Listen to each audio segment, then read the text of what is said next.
Hi guys, and welcome back to the Black Consciousness Movement channel, where we obviously discuss things like our black culture, our black traditions, our black languages, and all those type of things, and also how we kind of interconnect with other people from other cultures and other denominations and so on. So today episode is gonna be a little bit sensitive. I don't know whether I will say sensitive or it's just something in general, but like nowadays it's all about being politically correct and trying to not hurt people's feelings and all those type of things. But I try as much as possible to be honest and still not be able to hurt people feeling, but I don't know whether we'll able to ever succeed in doing that. But having said that, before we get any further, please don't forget to subscribe, share, and comment, and just let us know how we are doing. And please don't forget to push that notification button so that every single time we upload a new video, you will be notified so that you don't miss anything on this channel. Okay, take care guys, bye.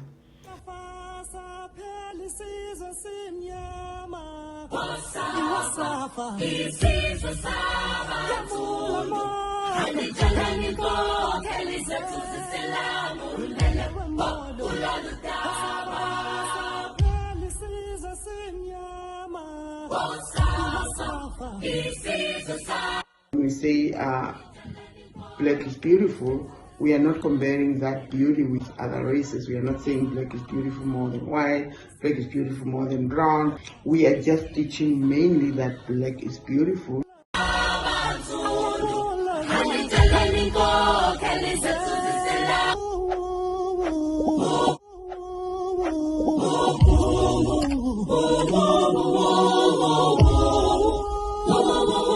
So I'm just gonna right away fall with the topic, and today we're gonna discuss something. It's almost similar to another topic that I discussed on the single married separated channel, which is about gender and how gender has now been used so much against men in that sense. Like it's almost like, I don't want to say reverse gender in that sense, because then we're going to talk about reverse racism, which I don't think it kind of exists really. So today on this channel we're going to talk about, for example, the black and white narrative and so on. And the reason I say that is because there's so much at stake when it comes to that, and I think if you begin to understand it completely, you will be able to make the right decision towards other people that are different from you, that don't look like you, and so on, and you'll begin to understand them. I think by my looks you will know that I'm definitely mixed. So I have some black blood and I have some white blood. That white blood is actually German. So I know I have German, some Dutch DNA in that sense. And I'm proud of that, definitely. I am not apologetic about being proud, because I have some characters that I know it's, from that side. But I also know, like, I have my own, characters or characteristic in that sense from my own African ancestry. So let me just, just open up. So this is what I have, kind of like, should I say, observed. So there is definitely, race does exist and will probably continue. I don't think it will ever end. And I think as long as we accept that, we're going to be not okay with things that happen to us, but we're going to be okay with how we're going to handle things sometimes. Because we just need to know that it will never be able to be solved. Just like problems in the house between parents and children will never completely, there will never be a time when parents and children completely agree on things. There will never be a time when husband and wife will completely agree on things. So there will never be a time when white and black will agree on things completely, just like there will never be a time when black and black will agree completely and white will agree completely. So we're gonna have to come to a point where we realize that okay, this is going on. So I'm gonna do some and I might not be 100% correct, but this is what I like, what I have observed dealing with black and white people and different other cultures. So, and today I'm just gonna handle the white and black narrative, just like in my other video I handle the men and women, even though there's other sexes in between. Okay, so honestly speaking, 80% of white people are very amazing people, very good people. And 80% of black people are also very good people. So it leaves us with 20, and I might be wrong, it might even be 90%, right? So it leaves us with 20% black people who are bad and 20% of white people who are bad. Now, this is my other observation. 80% of white people who are good are definitely, and I know what I'm talking about, definitely better in things like friendliness, maybe helpfulness and all that, better than the black people who are 80% good. Please don't skin me alive for now. I'm still coming. Now, the 20% of white people who are bad or wicked, as I can say that, are actually more wicked than the black people that are wicked. I don't know whether you understand what I'm saying. So 80% of white people are good and 80% of black people are good, but the 80% of white people that are good are way better than the black people that are good, the 80%. But the white people that are bad are actually very much wicked, more than the black people that are wicked. Okay, now the reason I'm doing this kind of percentage is to show that we are actually being put against each other because of the 20% people that are actually bad. Okay, they put us against each other so that they can create this narrative where we fight and so on. But what about the 80% of white people that are good, or even black people that are good, when we're talking from a perspective of coming from the white, a narrative of like, oh, black people are bad. You know what I mean? Now, one of the things the reason I say that, and I'm going to have my own, because I've experienced people, I've been dealing with people, honestly speaking, and when I say 80% of the white people that are good are actually way better than the 80% of black people that are good, is because I have observed different kind of. I have been in situation where, and listen, okay, I'm also gonna come to the point where I'm living in Canada, and Canada is known for having the most apologetic people on earth. Our prime minister is known for apologizing for things he didn't even do wrong. That's how apologetic Canadians are. When you are at a place and you accidentally step on somebody's foot or whatever, two people are going to apologize. The person who stepped on someone's foot and the person who was stepped on, or whatever the case is. So both these people will apologize, because that's Canada. You apologize even when you are not wrong. And that's a good thing. It's good to be in a country like that. But at the same time, it's going to create this notion of like Canada doesn't have racism, or racism doesn't exist in Canada.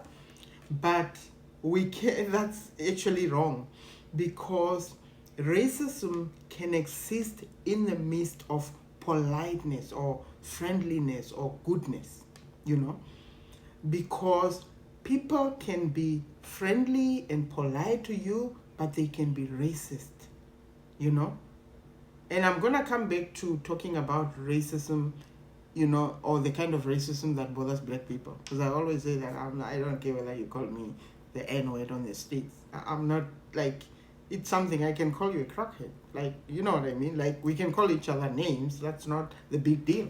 The big deal is when I'm at a place where you are preventing me from getting a job that I deserve to get because I'm black. And that's happening, right? So we are going back to when I say that um, white people, the good white people are actually better than the good black people.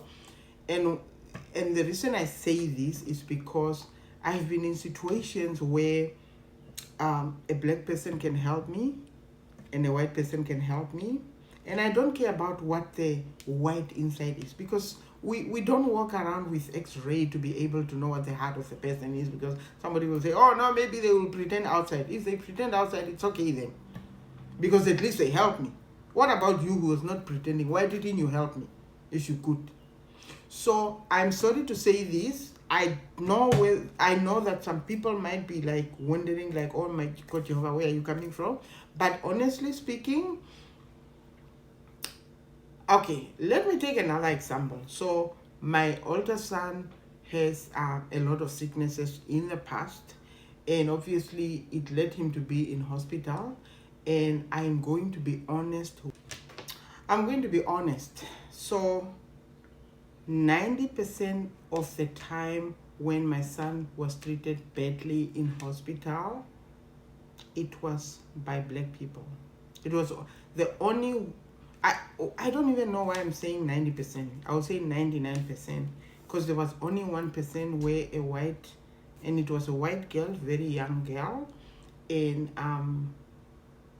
there was something that she did, and then I caught her because I was hiding. I'm a wicked mother. I'm savage.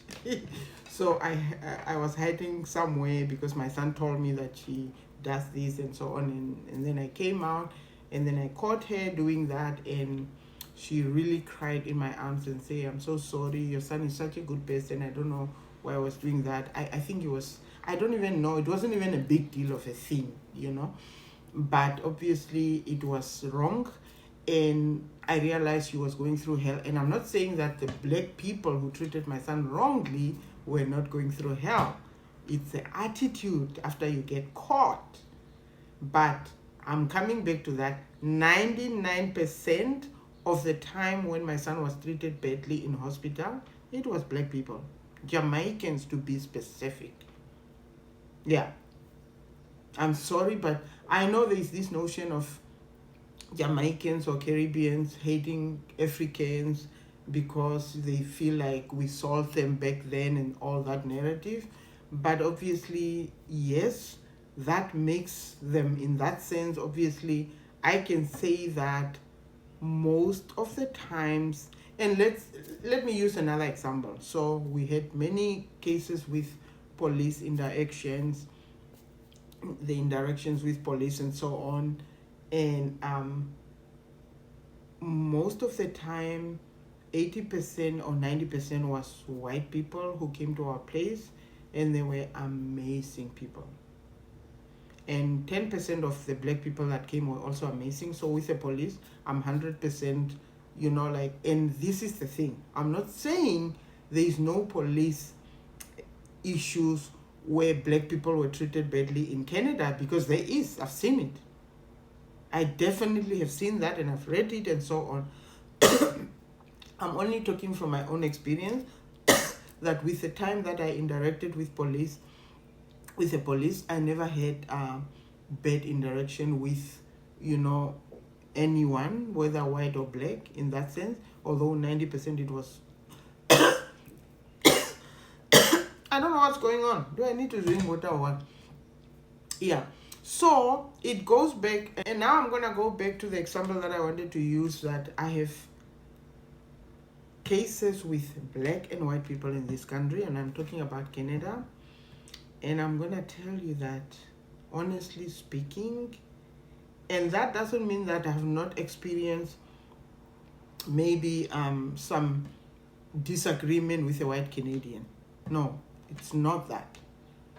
But I can also say that the experience that I had with whites and black people in this country, white people have been way much more help. Like, honestly speaking, I don't even know what kind of example I use. I can use the example when I came newly in this country and I was on Ontario Works and I needed help.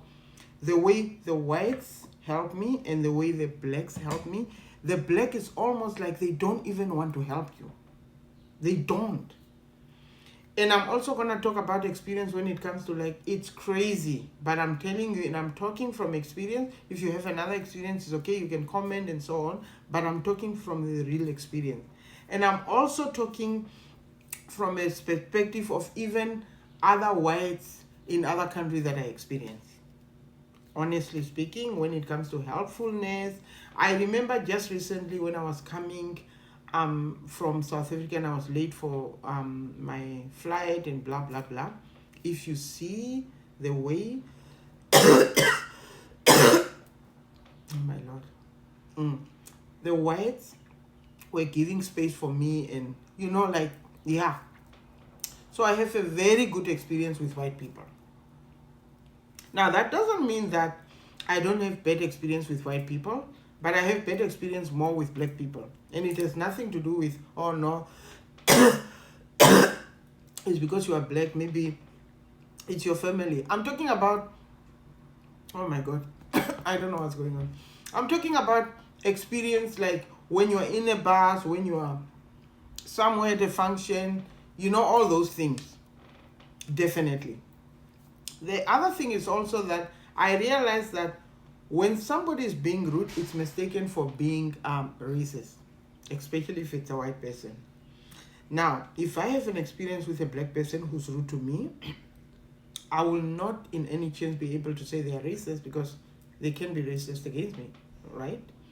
But if it's a white person, you can actually mistaken it for being.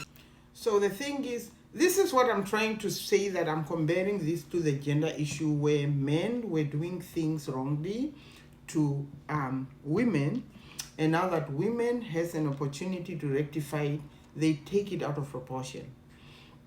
Now, that might not be exactly the same, because racism does exist, obviously. However, I also feel like this is what I feel. I feel like black people can say things anyhow to anyone and so on, and they can get away with murder, but white people cannot lose their temper, especially they can dare lose their temper against a black person, because if they do, it's gonna be racism. But what about if we make provision for people losing their temper because they are just human? What about knowing that a white person can also get angry? It has nothing to do with they are racist. It's just that they are losing it, or they are plainly rude. They are plainly just a bad person. People can be bad without having to be, racist. I think for me, one of the things that I like about this country, and I'm not apologetic to say that, I'm not saying that racism doesn't exist in this country. It does, especially systematically, like in the system, in the sense of like jobs and all that. I think it does exist, honestly speaking. But I think what I appreciate in this country is that I have seen white people fighting a white person on behalf of a black person, and I've also seen black people fighting a black person on behalf of a white person in this country, and I'm in Canada. So I am only saying that, honestly speaking, I think there is, just like when it comes to the gender, there's like an agenda to make men and women fight and not get along. There is an agenda for white and black people not to get along. I have, and I'm not going to the narrative or the notion of like I have white friends. I have white and black friends, and honestly speaking, most of the white people that I know personally, they are very amazing, good people. Honestly speaking, there's nothing like, oh no, they just, I can discern. I also know when, a person that I know who's white is racist. I know, like, So, and I think one other thing that I also want to talk about is how people will say that I'm from Namibia, And I was also in South Africa. And one of the things that I can tell you is that even when you want to say that, oh no, maybe Canada is more racist than, or even America is more racist than South Africa and, Namibia, I can tell you that what exists in Namibia and South Africa right now is actually, there is no opportunity for racism to exist in that sense. Let me tell you what I mean. Apartheid is still going on. It's just not that, it's being done diplomatically. It's, it's just not that obvious. This is what I mean. Okay? Because sometimes people tap themselves on the back and they're like, oh no, we are doing fine. No, you guys are not doing fine. No, we are probably doing better here. This is what I mean. In South Africa, in Namibia, white and blacks live complete different lives. So they have nowhere to meet. Well, they can meet at work and so on. But otherwise, they don't meet. They don't take the same buses. They don't take the same taxis. So they hardly meet. So there is no opportunity for you to be racist because you don't even. So apartheid is still going on. Like apartheid means separate. People live separate lives. In Canada, we don't really live separate lives because you can go into a good location, like a wealthy neighborhood, and you'll find white and blacks. And you can go into a less, wealthy neighborhood, and you can find white and blacks. We take the same subway, we take the same buses, we live in the same, they go to the same schools and all that. Yes, obviously there is some times or some places where, okay, white people dominate, because remember, when it goes back to slavery, we know that when it comes to property, it has been given to white people, obviously. So it's kind of a long way for us black people to kind of catch that. But I'm just trying to teach you about the basic of what's going on, that Namibia and South Africa is not so much better. They are only better because they are already separated. So there's nothing to kind of worry about racism. White people don't live in Katutura, and white people surely don't live in Soweto in South Africa. They don't live in Alexandra. They don't live in those areas that black people are living in. Our black township in Namibia is called Katutura, and I can tell you right now, there is no white person. But here in Canada, whether it's which area, you see white and black. And when I say white and black, I'm not even saying that there is no Indians. It's only because this video is about the white and black narrative that is out there. So I don't want to make this video long, but all I'm saying is that just like the gender issue is now men versus women, now it's white versus black. And of course, like I said, there is a group of people who want to control the narrative of the whole world, and they are on top. And these are the people that actually makes us to fight. Now, that doesn't mean that there's no issues, there's no problems and so on. But the reason I use the 80% and the 20% is because when you take 80% of the whole population and 20% of the whole population, which I actually think it's actually 90% and 10% anyway, I feel like it's just a few people who are just wanting to control the narrative, and they create this problem so that while we are concentrating on black versus white, they are getting away with murder, they are getting away with bigger things. That doesn't mean that there's no issues, there's no racism, there's no this, unfairness and, inequality or whatever. It just basically means that they are making the problem bigger than it is. And yes, as I said, I have been treated most times better by white people than I was treated by black people. And I'm not talking about my friends, black people. I'm talking about when you go out in the street, a stranger helping you out. So a white stranger, a black stranger. White stranger has been good to me more than black stranger. And I'm talking about things where you need help at certain places.